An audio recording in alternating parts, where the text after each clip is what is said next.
You're watching Fox 13, the most powerful name in local news. The U.S. Supreme Court has already had a big year upholding President Barack Obama's controversial health care law in July. But it turns out the justices were just getting started. With October comes a new term and a whole new set of cases to review. Legal analyst Felix Vega is back with us this morning to highlight some of the interesting rulings the court is probably going to deliver here soon. All right, so what's on the docket? More than just people. I understand that dogs are part of it, specifically canine, the canine unit that the cops send to the house. What's happening there? Two different cases came out of Florida, one out of Miami-Dade County, the Jardine case, where the got an anonymous tip that drugs were inside of a house. So the canine officer takes his canine dog, they do a sniff of the house, it alerts for contraband or drugs that are inside the house.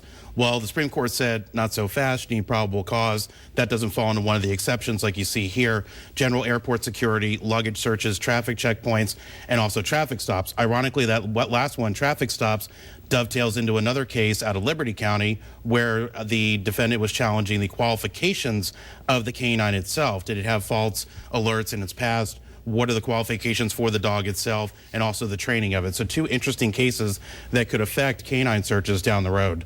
And so is that, real quick with the canine, is that sort of like when you bring an expert into court, they have to check whether they've got a degree and whether they've got any disciplinary Not action? so much the canine dog himself, but the handler has to testify about it. And they switch the burden back to the state to prove these qualifications instead of the defendant coming in and challenging how qualified the dog is. Interesting. Okay, affirmative action. So a Texas case, a kid is denied entrance into a university. Abigail Fisher applied to the University of Texas in Austin. She was denied admission under the affirmative action that was in place because they have to have racial diversity in the schools in Texas. This goes back to the 1950s and 60s.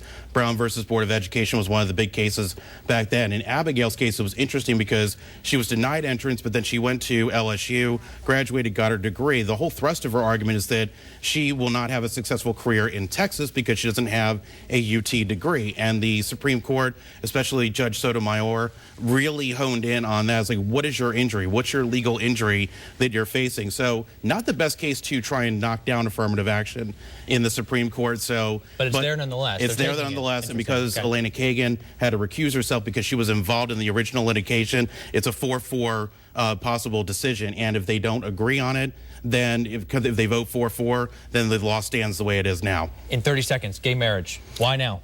Prop 8 was the proposition in California that outlawed gay marriage. It was overturned by the courts out there, went to the Supreme Court finally, and now what they're arguing about is whether or not it's unconstitutional. It comes down to simple principle, equal protection. You go back to 1967 when the court said that you couldn't ban interracial marriages, same proposition that they're arguing, and also probably more of a successful time arguing in the Supreme Court and the federal court system than the state court level that they tried to do originally. You think that'll be the final word?